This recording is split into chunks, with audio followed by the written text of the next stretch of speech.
जहां न पहुंचे नजर वहां की है हमें खबर। अब देश विदेश की खबरों से रहिए ना बेखबर।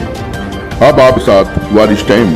ये बताएं, ये रैली किस पर्पज से है और कहाँ तक जाएगी? माननीय राष्ट्रीय अध्यक्ष अखिलेश यादव जी ने जो आज संविधान के लिए एक कार्यक्रम रखा है जी, उसमें हमारे नगर के अध्यक्ष माननीय फारूक सिद्दीकी जी माननीय राष्ट्रीय अध्यक्ष के निर्देशानुसार हम लोग को आदेश हुआ है कि उस कार्यक्रम को जाकर के सफल बनाए। पार्टी नगर कार्यालय में हमारा जो है एक मीटिंग है, वहां हम लोग जा रहे हैं। तो जैसे आप लोगों ने देखा कि यहाँ से गांधी भवन तक के ये काफिला जाएगा, तो यहाँ पर सभी कार्यकर्ता जो है मौजूद हैं, तो ये काफिला यहाँ से निकलने के लिए रेडी है। लखनऊ में समाजवादी पार्टी सपा के बड़े नेताओं की मौजूदगी में एक भव्य सम्मान समारोह का आयोजन किया गया। यह समारोह बड़े धूमधाम और जोश के साथ संपन्न हुआ, जिसमें पार्टी के वरिष्ठ नेताओं के साथ साथ युवा कार्यकर्ताओं ने भी उत्साहपूर्वक भाग लिया। इस कार्यक्रम का उद्देश्य समाजवादी विचारधारा को आगे बढ़ाने वाले नेताओं और कार्यकर्ताओं का सम्मान करना तथा संगठन को मजबूत करने की दिशा में नए संकल्प लेना था। समारोह की शुरुआत पारंपरिक स्वागत गीतों और फूल मालाओं के साथ हुई। मंच पर पार्टी के प्रमुख नेताओं का स्वागत करते हुए आयोजकों ने उनके योगदान और समाजवादी आंदोलन में निभाई गई भूमिका की सराहना की।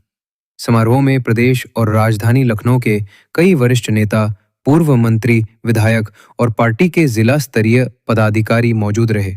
कार्यक्रम के दौरान नेताओं ने समाजवादी पार्टी की नीतियों और विचारों को आम जनता तक पहुंचाने के लिए एकजुट होकर काम करने का संकल्प लिया। वक्ताओं ने कहा कि सपा हमेशा से गरीबों, किसानों, मजदूरों और पिछड़े वर्गों की आवाज रही है। उन्होंने कार्यकर्ताओं को प्रेरित करते हुए कहा कि 2027 के विधानसभा चुनाव के लिए अभी से कमर कसने का समय है, ताकि प्रदेश में विकास और सामाजिक न्याय की नई लहर लाई जा सके। इस अवसर पर समाजवादी पार्टी के वरिष्ठ नेताओं ने कहा कि लखनऊ जैसे शहर में इस प्रकार का सम्मान समारोह पार्टी की शक्ति और संगठनात्मक एकता का प्रतीक है। उन्होंने यह भी कहा कि पार्टी की बढ़ती लोकप्रियता और कार्यकर्ताओं की मेहनत से आने वाले समय में सपा सत्ता में मजबूत वापसी करेगी। समारोह में आए लोगों ने जोश और उत्साह के साथ नारों और तालियों से माहौल को गुंजायमान कर दिया। कार्यक्रम के अंत में सभी कार्यकर्ताओं को सम्मानित किया गया और उन्हें पार्टी की नीतियों और आगामी रणनीतियों की जानकारी दी गई। कार्यक्रम की खास बात यह रही कि इसमें बड़ी संख्या में युवा भी शामिल हुए, जिन्होंने अपने विचार रखते हुए पार्टी के भविष्य को लेकर उत्साह प्रकट किया। समारोह के अंत में नेताओं ने मीडिया से बात करते हुए स्पष्ट किया कि सपा का एकमात्र उद्देश्य जनता की सेवा करना और प्रदेश में विकास का नया अध्याय लिखना है। पहुंच चुकी है समाजवादी कार्यालय में, आइए आपको अंदर का नजारा दिखाते हैं। महिला रही है, उन्होंने जब पहला चुनाव जीता था तो एक बार जब उन्होंने नॉमिनेशन भरा था, उसके बाद ही ये मैसेज सबको चला गया था कि अनु टंडन जी उन्नाव से चुनाव जीत रही है। आज हमारी मुख्य अतिथि हैं, मैं आपका स्वागत करता हूं लखनऊ के महानगर कार्यालय पे। महानगर अध्यक्ष जो हमारे जुझारू और हमारी भीड़ को नियंत्रण करने की क्षमता उन्हीं में हो सकती है।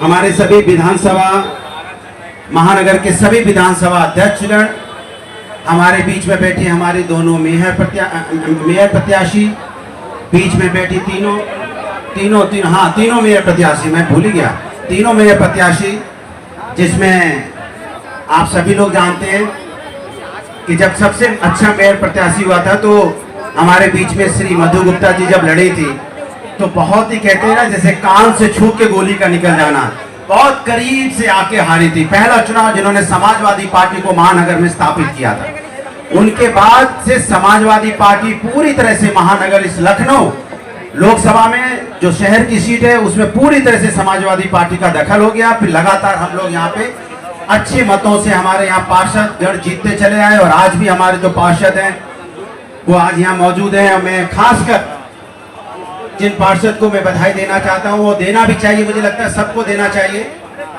जो हमारे ताराचंद जी तो हैं ही, वो तो हमारे साथी हैं, वो गाय बजाए रात को पता नहीं कितने बजे फोन कर देते हो, पता है क्या बोलते हैं? एक दिन मुझे 12:30 बजे फोन किया, 12:45 बज रहे थे, अरे भैया हम बोल रहे हैं आप कमाल है, सो गए हैं। मैंने कहा मैं सोया नहीं, मैं खुद ही जग रहा हूँ।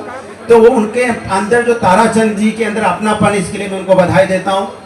एक जो हमारे पार्षद जी हैं सुरेंद्र वाल्मीकि जी, उनको किसी वजह से टिकट पार्टी नहीं दे पाई, लेकिन उन्होंने समाजवादी पार्टी की बगावत नहीं की, निर्दलीय चुनाव लड़ा।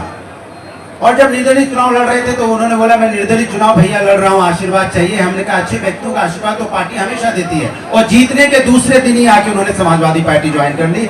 इसलिए मैं उनको बधाई देता हूँ सुरेंद्र वाल्मीकि जी को कि उन्होंने इतनी अच्छे मतों से जीत के समाजवादी पार्टी की विचारधारा नहीं छोड़ी, इसी के लिए बधाई।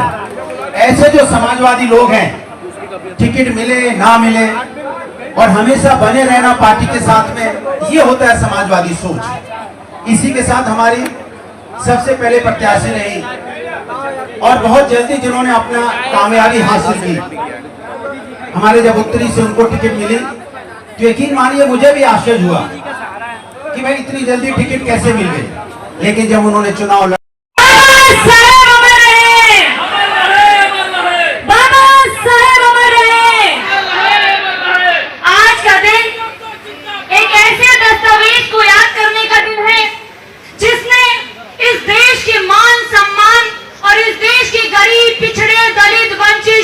महिलाएं और हर अंतिम पंक्ति के व्यक्ति को अधिकार और सम्मान देने का काम किया।